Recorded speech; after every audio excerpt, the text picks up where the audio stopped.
التكر ديالو وتقود مع الشراج. اقسم لك بالله واللي يسمح لي اللي كذبت. واخا حنا دابا غادي نجاوبوك، غنجاوبك بطريقه ما عمرك فكرتي فيها. دابا انت كدوي بحال هكا ملي بانوا لك الكاميرا، يعني ملي شفتي الكاميرا كدا توطوط وحنا وكذا والحكومه والمسؤولين يخرجوا لينا عوازه من البلاد. على شكون اللي كان كيجيب لهم القصريه ديال الكسكسو؟ كانوا كيجيبها لهم اخنوش. واش اخنوش هو اللي كان كيجيب لهم القصريه ديال الكسكسو؟ شكون كيكري لهم؟ واش كتكري لهم الحكومه؟ راه كيكري لهم المواطن العادي البسيط. غنقول لكم واحد الحاجه سبيسيال، شكون كيعطيهم البلايص المخيرين في المدينه؟ شكون كيعطيهم البلايص المخيرين؟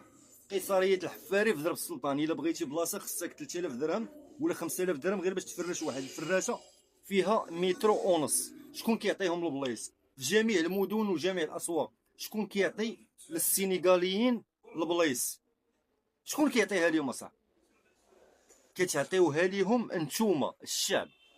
يعني الشعب هو اللي كيعطي البلايص وهو اللي كيكري للسينيغاليين في البلاد، وفي الاخر كتنوضوا تغوتوا والحكومه وهادي. انا ما عمرني عقلت على راسي تعاملت مع شي سينيغالي او شي عزي بواحد المعامله زوينه او عطيتو شي حاجه من عندي. انا دائما كان ايفيتي، وحنا ما كنديروش الخير في بعضياتنا، ومن البراني خاصنا نعبدوه.